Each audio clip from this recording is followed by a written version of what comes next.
For years, Moira couldn't explain why she kept finding herself eating chocolate and ice cream when she was trying to lose weight. What she could explain was what came after the eating, the guilt, the frustration, and another promise to start again tomorrow. Everything changed when she stopped focusing on the eating itself and started investigating what was happening before it. What became clear was that the eating wasn't the beginning of the story, it was the end of a process that had been building for days. Today, I want to introduce the concept of an eating system. It's a way of understanding why your eating can sometimes take on a life of its own. You'll also hear how Moira discovered that what felt like a sudden urge to eat was anything but sudden.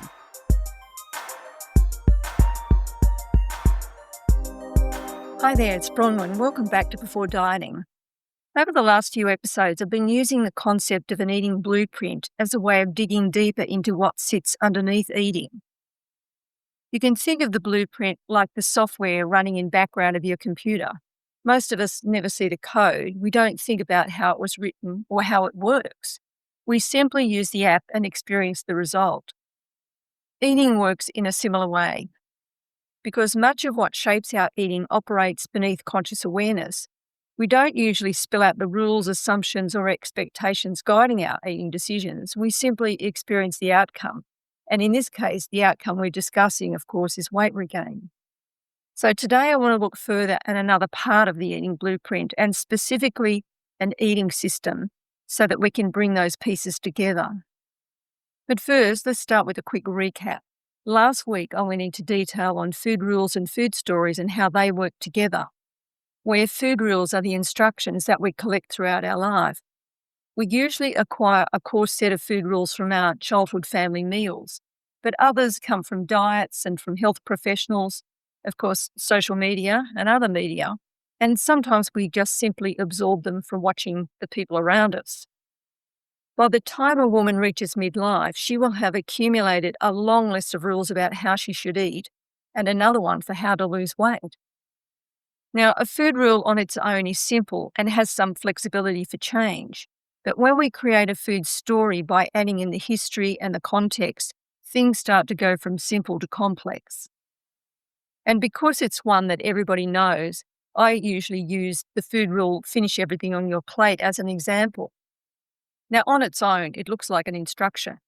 But once you start asking where it came from, a very different picture begins to emerge.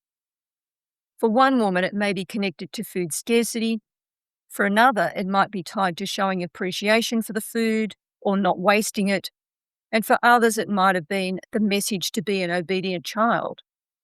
Same rule, but by adding the history and the context, that rule becomes different for every woman. Because food rules and stories rarely operate on their own, we need to take a closer look at the larger picture that they sit within. Which brings me to what I want to talk about today, and that is the part of the eating blueprint that I call the eating system. And as always, I think the easiest way to understand an eating system is through a real example. So let me introduce Moira. Moira had been working with the concepts of the Waiting for Happiness project for some time, and she had worked up the courage to look deeply into her relief eating, something that she had experienced for years. Despite hundreds of Monday morning restarts and all her efforts to eat healthy and lose weight, on a regular basis, she would find herself consuming large amounts of chocolate and ice cream. And on top of that, this eating was always seemed to be done on autopilot. Now, she knew there was some conscious decision-making involved, as she was the one buying the chocolate and the ice cream. And like many women, she knew a lot about the guilt and shame that arrived after these eating episodes. But she didn't know what was happening before the eating.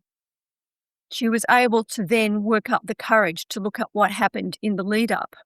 And that distinction was significant because one of the first things Moira noticed was it didn't start with the food. It began with a feeling that something wasn't quite right.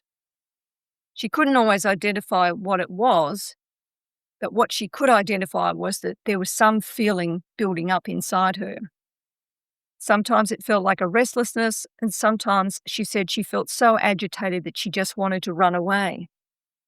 And this is where the distinction between hunger and hungering that I've talked about before becomes important. because hunger is relatively straightforward. It's the signal that the body needs refueling. But hungering comes from somewhere else entirely. Hungering develops when emotional pressure begins accumulating beyond the level that the eating system can comfortably manage. It also comes up when food has been restricted to the point where the body begins pushing back. The thing about hungering is that by the time most women notice something is up, they are already well on their way to relief eating, which is the outcome of an eating system. And I think at this point, a change of description also helps. The word trigger is often used as to what kicks this whole sequence off, but I prefer to talk about thresholds or levels rather than triggers, because a trigger seems to suggest a single instigating event, where a threshold tells a different story. I think it's more accurate because a threshold or level suggests accumulation, that something is building up, as I said, not triggering. So what happened with Moira is the more attention she paid, she realised that there was a sequence or stages, if you want to think about it that way, that she'd never noticed before. First, that feeling of emotional agitation. That was the first thing to appear. Following that, her thinking would narrow, and her thinking obviously went to the chocolate and the ice cream, so that became the prominent or dominant thinking. But once she could get past the immediate, she also noticed there were other red flags that would occur even days earlier. She would start eating larger portion sizes and eating them faster. Food became tasteless, and she would be frequently thinking about what she would eat next while she was still eating the food in front of her.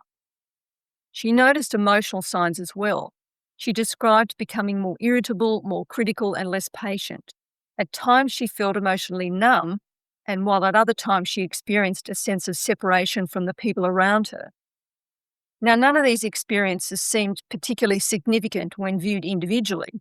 Together, however, they formed a pattern. And for years, that pattern had remained invisible because the only part receiving attention was the guilt and shame that resulted from the eating itself. And I really had a lot of admiration for Moira because she was able to stay with the process rather than immediately try to get rid of it by doing what she had always done, and that is consuming the chocolate and the ice cream. On one particular episode, she decided to stay with it and write down the sensations and try to name the emotions that she felt. She started to tune in to hear what the mental chatter was saying. And she was able to look back over the previous day or two, not searching for a single cause, but examining the collection of pressures and worries and frustrations and even events that may have contributed to this emotional overload that she was carrying. Now, what emerged from that wasn't a perfect understanding of every moving part, but what she could recognise was the eating system became active days before the autopilot eating. But I also should point out that the discomfort didn't vanish and the urge to eat what she normally ate didn't disappear either. But what had changed was that the build-up sequence was no longer hidden. And once something is visible, it can be challenged by asking different questions. The thing that's universal in Moira's story is that once she started recognising the sequence leading into the relief eating, she had more agency over it. In other words, relief eating was no longer sitting on its own and holding all the power. Change came for her when she could see that relief eating was connected to a wider set of circumstances that had a context, a history, and a purpose. When women first come into the Waiting for Happiness project, they often have a lot of why questions. And two common ones are, why do I keep eating junk food when I want to lose weight? And why do I do well for a while and then suddenly go backwards? And these are reasonable questions, but what I've found over time is that the answer rarely sits in the behaviour itself. The behaviour is the visible end of something much older and much larger. And that's why you need to know what's contained within your own eating blueprint, because so many women were trying to solve one part of the picture, the calorie part, while the rest of the picture remained out of view. Having a blueprint of your eating provides somewhere for you to stand so you can look at the whole landscape. It creates a way of bringing together those food rules, the food stories, and relief eating without treating them as separate problems, because they aren't separate, they're connected. Eating isn't simply a collection of individual decisions made one meal at a time. Most of the time, we're operating inside patterns that were established long ago, but they've become so familiar we barely notice them. Some are helpful and some are convenient. The problem isn't that rules exist. The problem is when we're unaware of them and they're directing the way that we eat. And the key point is it's difficult to investigate or change something you can't see. This is why I've spent so much time talking about boundaries over recent episodes. If the only question we're asking is which diet should I try next, then the investigation and the solutions remain narrow. We'll focus on the food, the macros, the calories, and yes, often women with weight regain need help with those things so they don't become preoccupied with every morsel they're eating. But when more of the picture comes into view, things that seemed illogical start making more sense, and more choice and more solutions become obvious. If you're ready to start uncovering what's in your own eating blueprint, then you can start with our weight ecosystem. It steps back from food and examines the constellation your weight and health sits within. I've put a link in the show notes. Thanks for joining me today. And if you're getting value out of listening to the podcast, please help by leaving a review or rating. I'm working on building a community where women can have shame-free conversations about weight regain, and I can only do that with your help. I'll talk with you next week.